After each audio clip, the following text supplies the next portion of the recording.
Hey guys, welcome back. This is lesson 6. I will show you a few LinkedIn templates and email templates that work real well when I was reaching out to people, and the ones that get really good response rate. I'm just going to go through a brief analysis of them, why they work, what's so good about them. So let's dive into it. So the first one you could see here, it's a LinkedIn InMail example. LinkedIn InMail, if you're not familiar, it's the message you can send on LinkedIn if you have a paid subscription, whether it's LinkedIn Premium or Sales Navigator or LinkedIn Business, and there's a few other tiers that LinkedIn sells. So in this example, this is what I say. Hi, first name, I'm Sergey, currently working as a marketing operations specialist at Intellex. So I'm stating who I am, where I'm coming from. I'm determined to transition to a product role at a smaller company.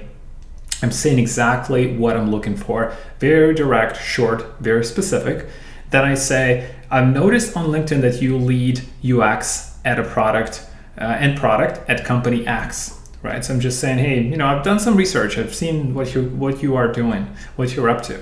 And then the next one is, I'd love to ask your help and advice before I switch. So this is where I'm saying, I'd love to learn more and just asking if somebody can help me. Like people love helping others, and I'm just saying I'm gonna be switching roles, and so if you don't mind, hey, can you help me out? And then there's a call to action. Would you be free to grab a coffee in downtown Toronto somewhere in July and allow me ask a few questions? So this is polite.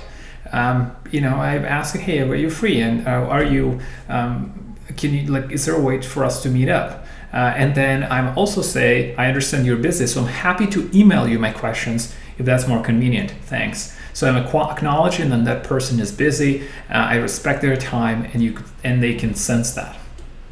So in this email, it's short and straight to the point, right? As I mentioned before, it shows exactly what I'm looking for. I'm asking for help and advice, and I want to grab a coffee. Acknowledges the person's time, provides a reason for reaching out right away.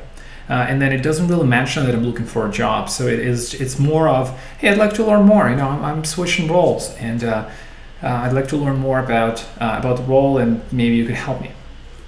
It also mentions help and advice, and not out of the line, pick your brain or anything. Why? Because help and advice means that the other person can give back. And believe it or not, people love giving back because it makes a lot of sense. They have a great feeling. They get a great emotion of gratitude, not the gratitude, the fulfillment, right? And they enjoy that. And we as humans, we want to help others because that's one of the great emotions that we can feel.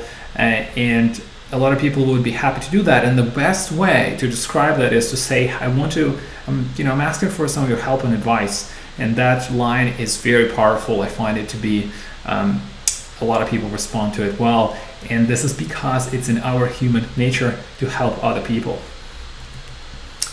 Other messages that work, this one is a similar one, or it's the same one to if you're sending a friend request on LinkedIn, right? So it's pretty short, because LinkedIn limits the number of characters. So I'm sending this LinkedIn request, I'm trying to add somebody as a friend, and then a lot of people will add you as a friend, but they will accept your connection request, but nothing will happen. And there are a few reasons for that. LinkedIn interface is not as easy to use, or not as easy to use and not as intuitive for other person to follow up after the first message.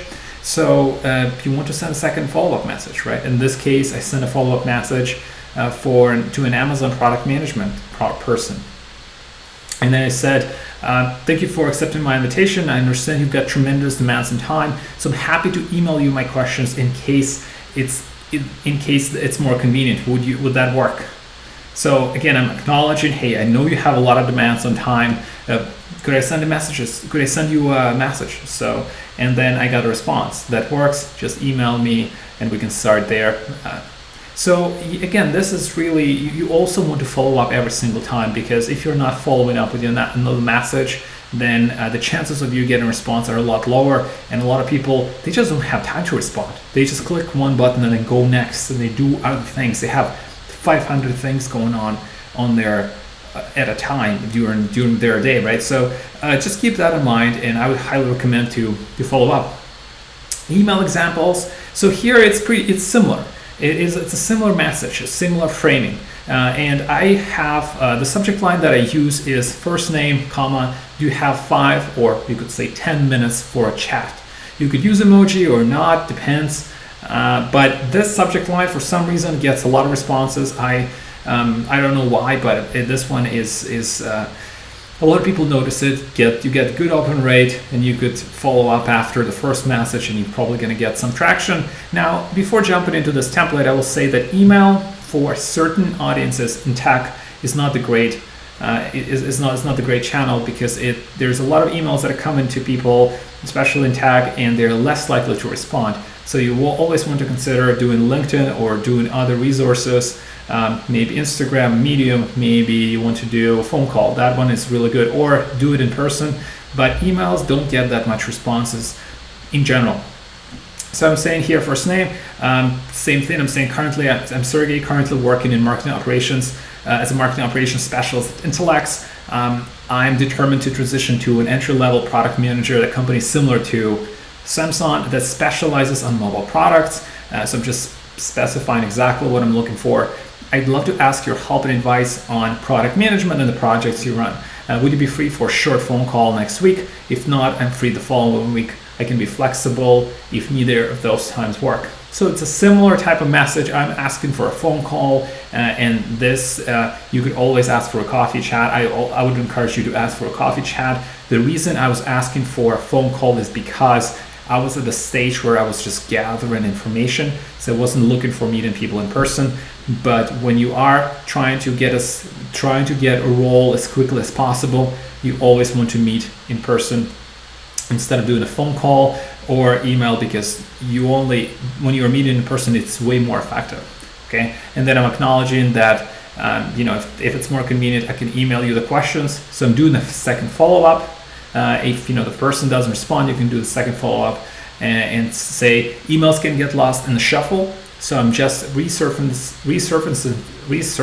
this in case you haven't had time to read my note. I copied it below for context. Do the question make sense, right? Short and sweet. You just copy then your first message below with the second follow-up message, and it's very likely going to get a response. And then you can use different subject lines. So that is the email template that works real well, and you could send it over. And there's a bunch of ways you could automate it if you want to. There's a few tools online to do that, but I would suggest to try it out first and just send it manually.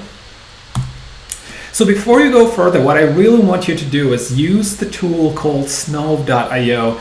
Go and Google it right now and register for it, or email Hunter it. So to get an employer email address, and then send 3 emails to employers using the template you've seen, and then A/B test it.